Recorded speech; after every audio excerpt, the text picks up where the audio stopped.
Hello my friends, आप सुन रहे हैं हमारी कहानी डेविल सेडक्शन एपिसोड 49। तो चलिए स्टोरी को स्टार्ट करते हैं।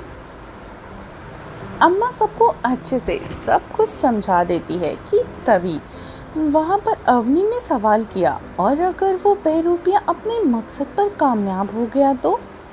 अम्मा रहस्यमय मुस्कान के साथ बोलती है, ऐसा हो गया तो उसका अंत निश्चित है। कोई भी उसे मारने से नहीं रोक सकता, वो खुद भी नहीं। अम्मा भी ये बात किसी को समझ नहीं आई। उन्होंने पूछा भी नहीं। अगर अम्मा को बताना होगा तो वो अच्छे से बता देंगी। वही अम्मा की बात सुनकर साहिल के चेहरे पर डर दिखने लगा। ये डर चाहत के लिए था। अम्मा फिर उसकी तरफ देख, तुम्हें पता है तुम्हें क्या करना है? अंत में उस बहरूपिये शैतान की ही हार होगी। पांचों फिर वहां से बाहर चले गए। जाते हुए रूही ने रेहान का हाथ पकड़ लिया। रेहान उसकी तरफ सवालिया नज़रों से देखने लगा। रूही, मैंने तुम्हें बताया नहीं कि मैं? रूही इसके आगे कुछ कहती उससे पहले ही रेहान बोला, मैंने भी तो नहीं बताया ना। रेहान, अब चलो। रूही ने अपना सिर हिला दिया। अब सब घर वाले बाहर आए, पर ये चाहत नहीं थी। अभिमन्यु, साहिल, रेहान, अवनी और रूही आगे थे। अभिमन्यु और साहिल ने एक दूसरे को देखा और साथ में ही अपना सिर हिला दिया। दोनों ने एक साथ अपनी आंखें बंद की। हर तरफ हवाएं तेज चलने लगी। करीब एक ही मिनट के बाद सबके सामने एक गोल घेरा नजर आया जो घूम रहा था। अभिमन्यु और साहिल ने अपनी आंखें खोली रखीं। और अभिमन्यु, ये हमें सही रास्ते पे ले जाएगा। समय जी, अभय जी एक साथ बोलते हैं, हम दोनों भी तुम्हारे साथ चलेंगे। साहिल, नहीं अंकल, हमें नहीं पता हम कहाँ जा रहे हैं या फिर वहाँ से हालात कैसे होंगे। ऐसे में आप दोनों का वहाँ जाना खतरा हो सकता है। वहीं आरती जी, साहिल सही कह रहा है, वहाँ पहले से ही करण और नेहा हैं। आप दोनों भी चले जाएंगे तो इनको सब कुछ कैसे संभालना होगा? वो लोग भी प्रॉब्लम में आ सकती है। आरती जी की बातें सुनकर समय जी और अभय जी को सही लगी। अगर वो दोनों गए तो सबको उनकी चिंता भी लगी रहेगी। पांचों फिर इस गोले घेरा के अंदर चले गए। एक हरियाली भरा जंगल जहां पानी बहने की तेज आवाजें आ रही थीं। वहीं करण बेतहाशा भागे जा रहा था, नेहा ने आवाज के पीछे पीछे। तभी एक जगह आकर वो रुक गया। करण होश में आया। उसने हर तरफ देखा तो घना जंगल। तभी उसे झरने के पास एक पहाड़ दिखा। पहाड़ के ऊपर देख करण की आंखें फटी की फटी रह गई। ऊपर नेहा थी जो खाई के कुछ 10 कदम दूर ही थी। पहाड़ ज्यादा बड़ा तो नहीं था, पर कोई अगर नीचे गिर जाए तो झरने के ऊपर रहे बड़े बड़े पत्थरों से टकराकर उसकी मौत जरूर हो जाएगी। करण ने घबराकर जोर से नेहा का नाम लिया, पर लग रहा था जैसे नेहा को कुछ सुनाई ही नहीं दे रहा। उसका चेहरा पूरी तरीके से भावहीन हो गया। लग रहा था जैसे जान होकर भी ना हो, या यूं कहे जान किसी और के हाथ में हो जो उसे अपने हिसाब से चला रहा हो। नेहा ने सामने देखते हुए 2 कदम आगे बढ़ा दिए। ये देखकर करण और ज्यादा घबरा गया। करण अगर पहाड़ पे चढ़ने लगे तो 20 से 25 मिनट तो लग ही जाएंगे। पर करण जैसे ही बढ़ने को हुआ कि तभी एक डरावनी आवाज़ आई, उसके पास जाने की कोशिश मत करना, अगर उसे बचाने के लिए कदम बढ़ाया तो उससे खो दोगे। आवाज़ सुनकर करण पीछे मुड़कर देखा तो उसके चारों तरफ काले साए में लोग खड़े थे और बीच में एक विशालकाय राक्षस, जिसने दोनों तरफ और 2 राक्षस खड़े थे। एक पतला लंबा काले लंबे वाले बालों वाला और दूसरा काफी मोटा सा राक्षस था। ऐसा लग रहा था जैसे दोनों उस विशालकाय राक्षस से काफी वफादार हो। करण उन सबको देखकर घबरा गया। राक्षस, अगर अपनी बीवी और बच्चे को बचाना चाहते हो तो तुम्हें वही करना होगा जो मैं चाहूँगा। करण, तुम सब हो कौन और तुम्हें हमसे क्या काम है? नेहा को क्यों लाए हो तुम यहाँ पर? राक्षस, अगर उसे नहीं लाते तो तू कैसे आता? करण, तुम्हें मुझसे काम है ना, नेहा को छोड़ दो तुम लोग। राक्षस हंसते हुए, तुम मेरा काम कर दो, फिर तुम्हारी बीवी को छोड़ देंगे। करण ने एक नज़र नेहा को देखा। नेहा के सामने की तरफ देखते हुए 2 कदम बढ़ा दिए। ये देखकर करण पूरी तरीके से घबरा गया। करण को ऐसा देखकर राक्षस हंसने लगा। करण गुस्से में उसकी तरफ देखकर, क्या चाहते हो तुम मुझसे? राक्षस नील झरना। ये सुनते ही करण की आंखें बड़ी हो गईं। उसे ज़्यादा तो नहीं पता था इसके बारे में, पर इतना ज़रूर पता था कि ये चाहत से जुड़ी हुई है। करण जो पहले से नेहा के बारे में सोच रहा था, ऐसे में उसे बाकी कुछ भी ध्यान नहीं आता, पर उसे समझ में आ गया था कि ये सब कौन है। पर ये समझ में नहीं आ रहा था कि इन सब को उससे क्या काम है। राक्षस, तू ही वही है जो मुझे मेरे मकसद तक पहुंचा सकता है। सालों से ढूंढ रहा हूं तुझे, आज मेरा मकसद पूरा होगा। इतना बोलकर राक्षस जोर जोर से हंसने लगा। उसकी हंसी काफ़ी डरावनी थी। करण में, मैं नहीं करने वाला तुम्हारी मदद। लंबा राक्षस, तुम्हारी मर्जी। इतना बोल उसने नेहा की तरफ नज़र डाली, जिससे नेहा आगे बढ़ने लगी। जैसे ही नेहा खाई से बस 1 कदम पीछे थी, करण जोर से चिल्लाया, नहीं।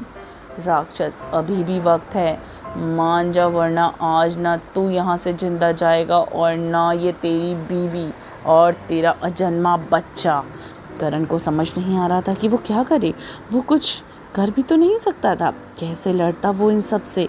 उसकी मदद के लिए भी यहाँ कोई नहीं था। करण की आंखों में आंसू आ गए। खुद की जान की बात आती तो परवाह नहीं होती, पर ये उसके प्यार, उसके बच्चे की जान की बात थी, जो अभी तक इस दुनिया में भी आए नहीं थे। करण ने कस के अपनी आंखें बंद कर ली, फिर आंखें खोलकर उस राक्षस की तरफ देखकर बोलता है, मैं करूँगा। करण की बात सुनकर राक्षस के चेहरे पर एक खतरनाक एक्सप्रेशन आ गए। राक्षस एक तरफ इशारा करके बोलता है, आगे बढ़ो इस रास्ते पे। करण एक बार मुड़कर नेहा की तरफ देखता है, फिर सामने जहाँ पहाड़ से पानी आ रहा था। करण को कुछ समझ नहीं आया। वो आगे बढ़ गया। वो जैसे ही उस ऊपर से आ रहे पानी के नीचे खड़ा होता है, वैसे ही पानी आना बंद हो जाता है। ये देखकर करण बहुत हैरान हो जाता है। वहीं सारे शैतानों के चेहरे पे चमक देखी जा सकती थी। सामने इस वक्त बस पहाड़ था। करण के पीछे मुड़कर देखा तो राक्षस बोला, आगे बढ़ो। करण को एहसास हो रहा था शायद बहुत कुछ बुरा होने वाला है। करण ने गहरी सांस ली। जैसे ही अपना 1 कदम आगे बढ़ाया, वैसे ही 2 पहाड़ दो पार्ट्स में अलग हो गए। ये देखकर राक्षस ने अपना कदम आगे बढ़ाया, तभी वहाँ की जमीन हिलने लगी। करण ने खुद को संभाला और नीचे बैठ गया। वहीं नेहा जहाँ खड़ी थी, वो पहाड़ भी नीचे से हिल रहा था। जब करण ने ये देखा तो घबरा गया। वो उठकर दौड़ने लगा, तभी नेहा का पैर फिसला और वो नीचे गिरने लगी। ये देखकर करण ने चिल्लाकर नेहा का नाम लिया, पर उसके सामने जो देखा, उसके चेहरे पर एक राहत के भाव आ गए। नेहा जैसे ही गिरने वाली थी कि तभी वो वहीं पे रुक गई। अचानक उसकी बॉडी आधी झूल रही थी। तभी नेहा फिर वापस से अपनी जगह पर आ गई। इसी के साथ नेहा को भी होश आया। राक्षस ने जो उसको अपने बस में किया था, वो अब ठीक हो गया था। नेहा ने पीछे मुड़कर देखा, जहाँ साहिल खड़ा था। राक्षस जो आगे बढ़ रहा था, उसके कदम रुक गए। साहिल ने रूही को कुछ इशारा किया। रूही ने अपना सिर हिलाया। वो अचानक वहाँ से गायब हो गई और 1 सेकंड से भी कम समय में वो करण के पास पहुंची। फिर करण का हाथ पकड़कर फिर वहाँ से जल्दी से गायब हो गई। या यूँ कहें, रूही की रफ्तार इतनी तेज़ थी कि किसी को पता तक नहीं चलता, पर वो आगे जा पाती। उसके सामने वो राक्षस आ गया जो सबसे लंबा था। दोनों ने एक दूसरे की तरफ देखा और अपनी अपनी शक्तियों का बार एक दूसरे पे किया। करण इस वक्त साइड हो गया। नेहा नीचे थी। वो जल्दी से उसके पास गया। अब वो जगह जंग का मैदान बन चुकी थी। राक्षस साहिल और रूही को देखकर हैरान था, खासकर साहिल को। सब लोग एक दूसरे से लड़ रहे थे। तभी साहिल और अभिमन्यु उस राक्षस की तरफ आने लगे। तभी उस राक्षस ने जल्दी से अपना हाथ उठाकर आंखें बंद कर अभिमन्यु और साहिल से कुछ कदम आगे कुछ किए, जिससे उन दोनों के सामने एक शील्ड आ गई। अभिमन्यु की आंखें ये देखकर छोटी हो गई। उस राक्षस के चेहरे पर एक भयानक हंसी। अभिमन्यु शील्ड को जानता है, ये उसके पापा की शक्तियों में से एक थी, जिसे तोड़ना इतना आसान नहीं था। अभिमन्यु, हमारे पास वक्त बहुत कम है, इसे साथ ही तोड़ना होगा। साहिल ने अपना सर में हाँ में हिलाया। फिर दोनों ने ही अपनी पूरी शक्तियों में उसमें इस्तेमाल करी, पर कोई फ़ायदा नहीं हो रहा था। अवनी, रेहान, रूही भी उसकी मदद के लिए आए, पर इन सब के भी उस बाकी सब राक्षस उन पर वार करने लगे। साहिल, ऐसा नहीं होगा, तुम तीनों इन सब को संभालो। रूही, रेहान अपनी, फिर बाकी वापस उसी पर ध्यान देने लगे। अभिमन्यु और साहिल की शक्तियों से जैसे ही शील्ड कुछ टूटने को होता, इससे पहले ही फिर से जुड़ जाता। वक्त निकलता जा रहा है। अभिमन्यु और साहिल इस बार अपनी पूरी शक्ति का इस्तेमाल करते हैं और शील्ड टूट गई। साहिल ने जल्दी से राक्षस की तरफ वार किया, तभी साहिल का वार लौटकर उसकी ही तरफ आने लगा। ये देखकर अभिमन्यु जल्दी से उसे रोक लेता है। दोनों फिर हैरानी से सामने देखते हैं, जहां राक्षस ऊपर हवा में हंस रहा था। अब देर हो चुकी थी, राक्षस अपने मकसद में कामयाब हो चुका था।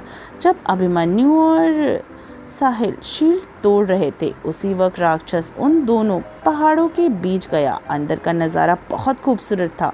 सफ़ेद रंग की रोशनी चमकती हुई, नीचे छोटा सा तालाब जहाँ गड़े नीले रंग के पानी था। राक्षस पागलों की तरह आगे बढ़ने लगा। उसके झुककर उस पानी को अपने हाथों में लिया और ज़ोर से चिल्लाया, फिर उस पानी को पी लेता है। इसी के साथ उसे हल्का झटका सा लगा, जो इस बात का संकेत था कि उसे जो चाहिए वो उसे मिल चुका है। अभिमन्यु और साहिल बुरी तरीके से हैरान हो गए। राक्षस हंसता हुआ बोला, मुझे पता नहीं था कि विक्रम का एक और भी बेटा है। आखिर वो पहचानता कैसे नहीं साहिल को।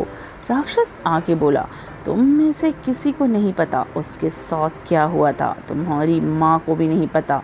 वैसे तो मैं उसे भी अपना बनाना चाहता था, पर उसे पहले ही मेरे बारे में पता चल गया था। राक्षस इतना ही बोला, फिर गुस्से में आ गया। उसने बेपनाह नफरत से कहा, विक्रम विक्रम विक्रम सब कुछ था उस विक्रम के पास, सब कुछ, पर मेरे पास कुछ भी नहीं, क्योंकि वो साफ दिल का था। आखिर एक शैतान साफ दिल का कैसे हो सकता है?